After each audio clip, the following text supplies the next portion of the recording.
যদিহে আপোনালোকেও বিচাৰি আছে এনে ধৰণৰ এম্প্লিফায়াৰ যিটো নেকি টপ ইউজ কৰিব পাৰে লগতে লাইনাৰী বা বেছো ইউজ কৰিব পাৰে তেনেহ'লে এই ভিডিঅ'টো আপোনালোকে লাষ্টলৈকে চাই থাকক। আজি মই দেখুৱাম আপোনালোকক এটা ইণ্ডিয়ান এম্প্লিফায়াৰ যিটো নেকি খুব ধুনীয়া বাজেট ফ্ৰেণ্ডলি আহে। তো আপোনালোকে চাই থাকক। তো হাই এভৰিৱান, ৱেলকাম বেক মানাৰ ভিডিঅ'। মই আজি লাখটকীয়াত গৈ আছোঁ। তো লাখটকীয়াত এটা এম্প্লিফায়াৰ ল'ব গৈ আছোঁ যিটো নেকি ষ্টেণ্ডাৰ্ড হ'ব গৈ আছে SPB 4K। তো আপোনালোকে ভিডিঅ'টো লাষ্টলৈকে চাই থাকক।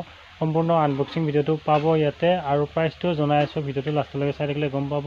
চেনেলটোত যদি নতুনকৈ ছাবস্ক্ৰাইব কৰিব লগতে লাইকো কৰিব। আৰু মই এতিয়া হিমাংশুক লগ ধৰিম। তো একেলগে আমি যাম ট্ৰেইনত। তো আপোনালোকে ভিডিঅ'টো লাষ্টলৈকে চাই যাব।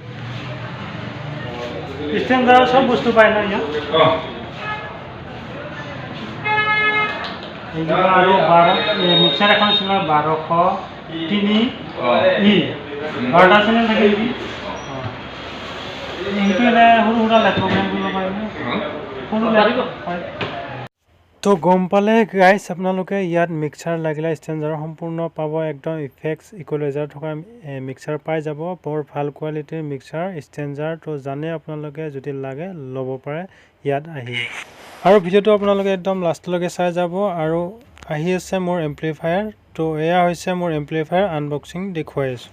গুৱাহাটীত আপোনাৰ তাত পাব আৰু ন ষ্টেণ্ডাৰ্ড সমান ইটো নে? আপোনাৰ দোকানখনৰ নামটো কৈ দিয়ক। এইটো ৰাজ ৰেডিঅ' আৰু ৰাজ ৰেডিঅ' কমাৰপট্টি ফেঞ্চি বজাৰ। ফেঞ্চি বজাৰ। আৰু আমাৰ এইফালে গাইজ ঘূৰি আছে। ইয়াতো কোনো চিনে নাপায়।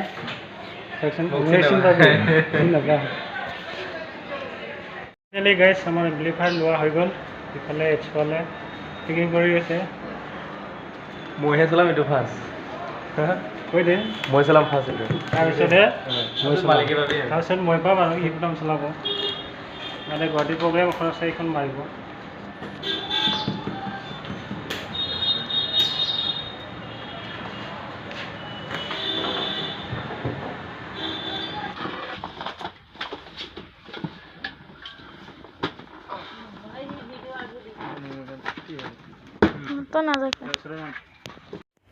তো গাইজ ফাইনেলি আহি পালোঁ মই ঘৰতে মই এম্প্লিফায়াৰটো আনবক্সিং কৰি দেখুৱাইছোঁ আপোনালোকক। কাৰণ তাতে আনবক্সিং কৰাৰ সময়ত মই ভিডিঅ'টো বনাব নোৱাৰিলোঁ। মাত্ৰ কাৰণ এটাই হ'ল, মোৰ মোবাইলৰ চাৰ্জ একদমেই নাইকিয়া হৈ গৈছিল, অকণমানহে আছিল। তো যেনে তেনে আহিলোঁ। তাৰ পৰা মোৰ পে'মেণ্ট কৰোঁতেও অলপ অসুবিধা হৈছিল কাৰণ মোৰ মোবাইলটো চাৰ্জে নাইকিয়া হৈছিল আৰু মই চাৰ্জাৰ লৈ যাব পাহৰি গৈছিলোঁ। সেইকাৰণে আনবক্সিংটো তাতে দেখুওৱা নহ'ল। তো আপোনালোকে চাই থাকক, মই এতিয়া দেখুৱাই আছোঁ। আৰু এয়াই হৈছে ষ্টেণ্ডাৰ্ড এম্প্লিফায়াৰ। আপোনালোকে চাই থাকক। ইয়াৰ লগতে দুটা স্পীকাৰ দি পঠায় কোম্পানীৰ পৰা ফ্ৰীকে। তো আপোনালোকে যেতিয়া কিনিব আপোনালোকে এনেধৰণৰ দুটা স্পীকাৰ পাই যাব। আৰু গাইজ, আপোনালোকে যদি এই এম্প্লিফায়াৰটো যিটো স্পীকাৰ দেখিলে সেই স্পীকাৰটো বেলেগ মানে এম্প্লিফায়াৰত ইউজ নকৰাই ভাল। কাৰণ এই স্পীকাৰটো অলপ বেলেগ ধৰণে কানেকশ্যনটো দিয়া থাকে। তো আপোনালোকৰ স্পীকাৰ জ্বলি যোৱা চান্স থাকিব। তো আপোনালোকে পাৰিলে বেলেগ এম্প্লিফায়াৰ ইউজ নকৰিব, অনলি ফৰ ষ্টেণ্ডাৰ্ড। আৰু বৰ ধুনীয়া কোৱালিটিৰ দিয়ে স্পীকাৰকেইটা। আৰু যেতিয়া আপোনালোকে এম্প্লিফায়াৰ কিনিব সম্পূৰ্ণ ষ্টেণ্ডাৰ্ড ডিলাৰতহে গৈ কিনিব। কাৰণ বেলেগ ডিলাৰবিলাকতো এম্প্লিফায়াৰ পায়, কিন্তু তাতে আপোনালোকে কপি পোৱাৰ চান্স থাকিব। তো আপোনালোকে কম পইচাত ল'বলৈ গৈ কপি এম্প্লিফায়াৰ যাতে লৈ নাহে। আৰু গাইজ, এই এম্প্লিফায়াৰটো ৱেইট হ'ল প্ৰায় 32 কেজিয়ে হয়। অকণমানহে কম থাকে, মাত্ৰ 400 গ্ৰাম কম থাকে। তো 32 কেজি আপোনালোকে ধৰি থ'ব পাৰে। আৰু ইয়াৰ আউটপুট হৈছে 8 ohmত 770 পাৰ চেনেল আৰু 4 ohmত হৈছে 1275 পাৰ চেনেল আৰু 2 ohmত 2000+2000 পাৰ চেনেল। আৰু এইবিলাক হাৰ্ছ ফ্ৰিকুৱেঞ্চি আপোনালোকে চাই ল'ব স্ক্ৰীনশ্বট মাৰি। তো আপোনালোকে ইমান কৈ নাথাকোঁ। ইয়াৰ ডাম্পিং হৈছে 8 ohmত 700। ইয়াৰ এম্প্লিফায়াৰটো ডাম্পিং ধুনীয়া দিছে। আৰু ইয়াৰ ৱেইট হৈছে আপোনাৰ 32 কেজি আগতে কৈছে। আৰু ডিবি হৈছে 98 ডিবি। আৰু আপোনালোকে চাই ল'ব, ইয়াত স্ক্ৰীনশ্বট মাৰি ধুনীয়াকৈ সম্পূৰ্ণ ডিটেইলছ দিয়াই আছে। আৰু ক্লাছ 8ৰ 3 ষ্টেপ এম্প্লিফায়াৰ হয় এইটো। এয়া হৈছে এম্প্লিফায়াৰৰ বেক চাইড। তো চাই ল'ব পাৰে আপোনালোকে। ইফালে এখন 4 ইঞ্চিৰ ফেন দিয়া আছে ধুনীয়াকৈ, একদম চাউণ্ড নইজ নথকা। আৰু ইফালেও এখন 4 ইঞ্চিৰ ফেন দিয়া আছে ধুনীয়াকৈ, যাতে এম্প্লিফায়াৰটো কুলিং হৈ থাকে, সেইকাৰণে দিয়া হৈছে। আৰু ইয়াত চিৰিয়েল নাম্বাৰ দিয়া আছে। আপোনালোকে যিখন চাৰ্টিফিকেট পাব তাৰ লগত চিৰিয়েল নাম্বাৰটো মিলাই ল'ব, যাতে অৰিজিনেল বুলি গম পায়।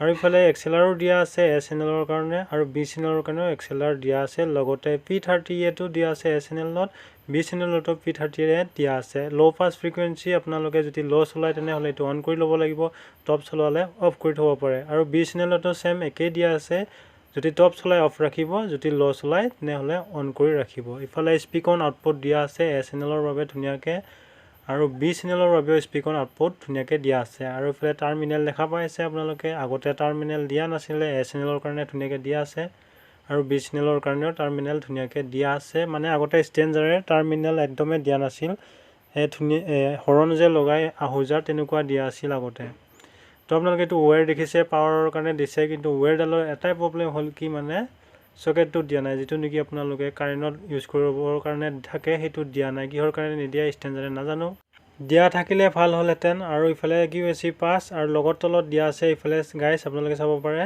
যিটো নেকি হিট হ'লে এইটো অভাৰলোডৰ কাৰণে দিয়া আছে ওলাই আহে ৰিচাৰ্ট বটন আৰু আপোনালোকে তলত চাইছে আপোনালোকে কলকাতা প্ৰাইভেট লিমিটেড ষ্টেঞ্জাৰ বুলি লিখা আছে এনেকৈ আপোনালোকে পঢ়ি ল'ব আৰু আৰ্থিঙো দিয়া আছে ছাইডত গাইজ দেখা পাইছেনে আপোনালোকে আৰ্থিঙৰ কাৰণে ধুনীয়াকৈ সম্পূৰ্ণ দিয়া আছে আৰু আপোনালোকে যেতিয়া এম্প্লিফায়াৰটো কিনিব সম্পূৰ্ণ ষ্টেঞ্জাৰ ডিলাৰত কিনিব বাৰে বাৰে কৈছোঁ লাগিলে অকণমান পইচা বেছিয়ে যাওক কথা নাই কাৰণ ডুপ্লিকেট ষ্টেঞ্জাৰৰ বহুত চলি আছে মাৰ্কেটত তো আপোনালোকে সাৱধান হৈ কিনিব যাতে আপোনালোকে এম্প্লিফায়াৰটো ডুপ্লিকেট পাই নাহে আৰু ইয়াৰ কালাৰটো অকণমান লাগিলে স্ক্ৰেচ বহে তো গাইজ আপোনালোকে যদি ষ্টেঞ্জাৰ এম্প্লিফায়াৰ কিনে তো আপোনালোকে ফ্লাইট কেছ লগাই ল'ব নহ'লে আপোনালোকৰ ষ্টেঞ্জাৰ এম্প্লিফায়াৰটোৰ পৰা স্ক্ৰেচ বহি যায় অকণমান লাগিলে স্ক্ৰেচ হৈ যায় কাৰণটো কি বুজি নাপাওঁ কালাৰটো চাগে অকণমান কম দামী দিলে নেকি হয় এনেকৈ হ'ব পাৰে আৰু আপোনালোকৰো এনেকুৱা কালাৰটো পটককৈ উঠি গৈছে নেকি গাইজ মোক কমেণ্ট কৰি জনাবচোন আৰু এয়া হৈছে এ চেনেলৰ পাৱাৰ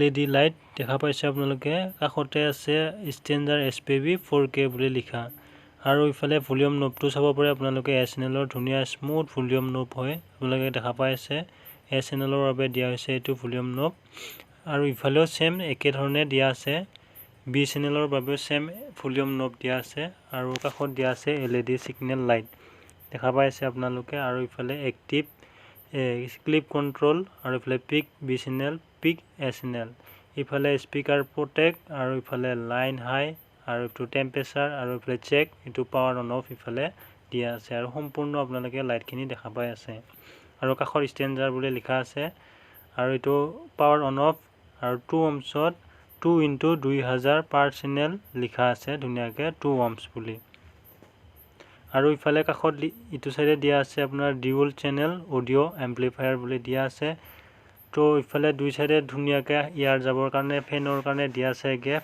আৰু এই এম্প্লিফায়াৰটো এপ্ৰক্স প্ৰাইচ 44000 এইটো ব্ৰেণ্ড কাটিং যিটো নেকি অৰিজিনেল বুলি চিন পোৱা যায় তো আপোনালোকে দেখা পাই আছে তো ওচৰতে হ'লে দাদা আৰু দোকানখনৰ নাম হ'ল কিবা ৰাজ ৰেডিঅ' নেকি ৰাজ ৰেডিঅ' পোষ্টাৰ নাই মাত্ৰ আগত কি আছে এইখন ডাঙৰ পোষ্টাৰ এখন আছে কিন্তু কিবা বেলেগৰ কিবা